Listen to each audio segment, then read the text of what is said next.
Bismillahirrahmanirrahim. Assalamualaikum warahmatullahi wabarakatuh. Selamat pagi Bapak Ibu guru yang hebat.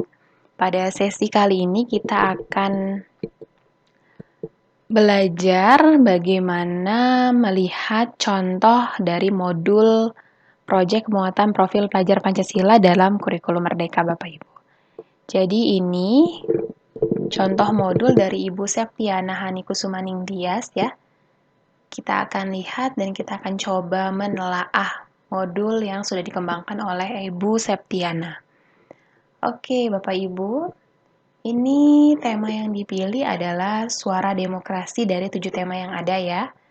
Terus di sini ada apa nih ya? Ada mari berdemokrasi dengan santun dan berkualitas. Topik yang beliau pilih, yang beliau tentukan adalah peran media sosial dalam demokrasi masa kini. Nah, Bapak Ibu, sedikit mengingatkan kembali ya kemarin modul proyek muatan profil pelajar Pancasila, komponennya ada informasi umum, komponen inti, dan lampiran ya. Bapak Ibu, nah ini adalah komponen identitas ya, awalan ya Bapak Ibu ya, informasi umumnya ya. Nah, ini informasi umumnya terkait dengan target peserta didiknya, jumlah siswanya ada 32, model pembelajaran seperti apa, sarana dan prasarana yang dibutuhkan seperti apa ya, terus jenjang sekolah, kelasnya, nama penyusun, dan tahun ajarannya ya Bapak Ibu ya. Terus ada komponen inti. Komponen inti terkait deskripsi dari proyeknya sendiri. Ya Bapak Ibu, ini adalah latar belakangnya. Ya, latar belakangnya terkait dengan perkembangan teknologi yang semakin pesat memungkinkan kita dapat menyuarakan pendapat dengan menggunakan ragam platform yang berbeda. Bapak Ibu bisa juga nanti latar belakangnya ini ya Bapak Ibu silakan misalnya mengambil dari sumber tertentu, jurnal atau sumber lainnya ya Bapak Ibu, yang penting tinggal dimasukkan saja dari mana sumbernya tersebut ya Bapak Ibu ya.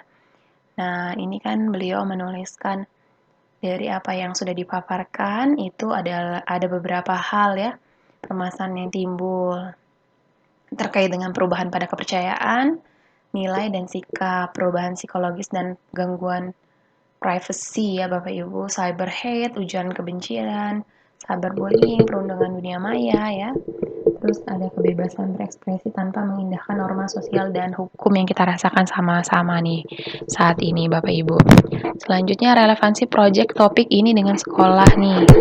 Ibunya sudah memberikan hasil riset ya, rendahnya peringkat Indonesia, terus media sosialnya seperti apa ya. Selanjutnya beliau menekankan pada salah satunya adalah mengajarkan cara yang santun dan beretika dalam mengeluarkan pendapat, terutama bagi remaja yang berusia 13-15 tahun. Ini kan usia fase D tadi ya, fase SMP ya.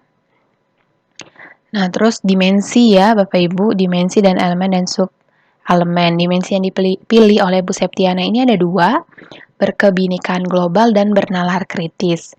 Elemen yang dipilih ya, ada 3 elemen untuk dimensi kebinekaan global.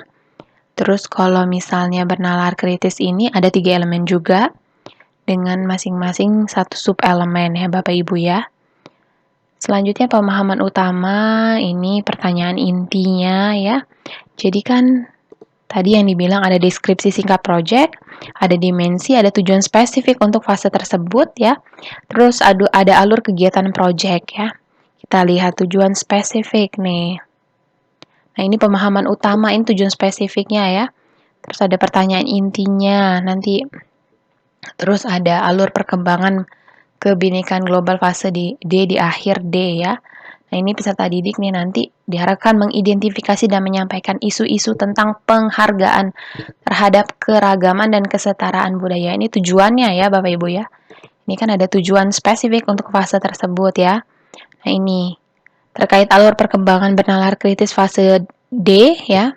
Jadi nanti di akhir kegiatan project, peserta didik itu bisa mengidentifikasi, mengklarifikasi, dan menganalisis informasi yang relevan serta memprioritaskan beberapa gagasan tertentu.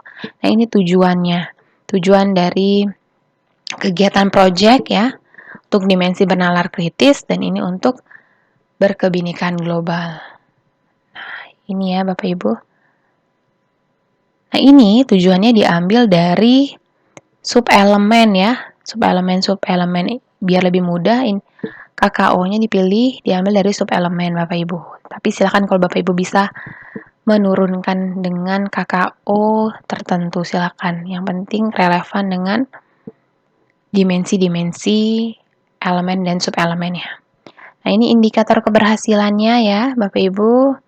Tugas unjuk pemahaman, di sini ada. Terus di sini detail kegiatan ya, perkenalan ini kan tadi. Di sini ya. Ini tahap pengenalan, ada perkenalan ya, temanya tadi tentang demokrasi ya, peran media sosial dan demokrasi di Indonesia. Nah, ini perkenalan.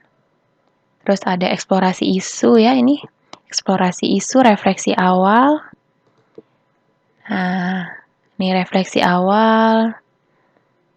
Ya, Bapak Ibu, terus kunjungan ke kantor kelurahan. Kalau tema ini kunjungannya ada ke kantor kelurahan atau desa setempat.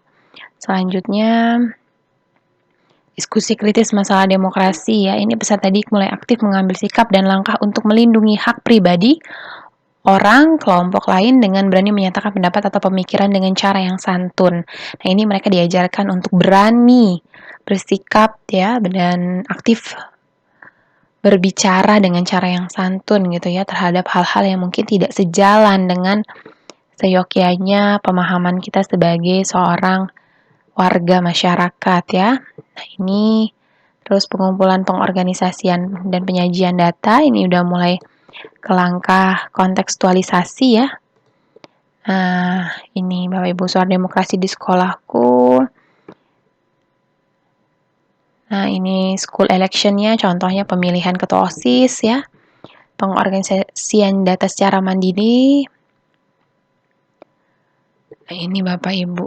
Nanti timingnya kan tadi 57 JP ya. Nah, ini Bapak Ibu silakan bagi-bagi sesuai dengan durasi dari kegiatan tersebut ya Bapak Ibu. Nah, ini asesmen formatif presentasi suara demokrasi di sekolahku. Jadi nanti peserta didik membuktikan penalaran dengan berbagai argumen dalam mengambil suatu simpulan atau keputusan. Ini membuat anak-anak menjadi lebih berani, lebih kritis ya Bapak Ibu ya. Nah, ini nanti mereka akan seperti melakukan panel gitu ya Bapak Ibu ya.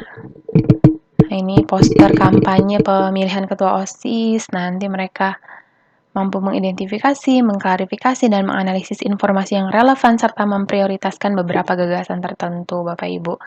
Mereka belajar tentang demokrasi. Nah, ini Bapak Ibu.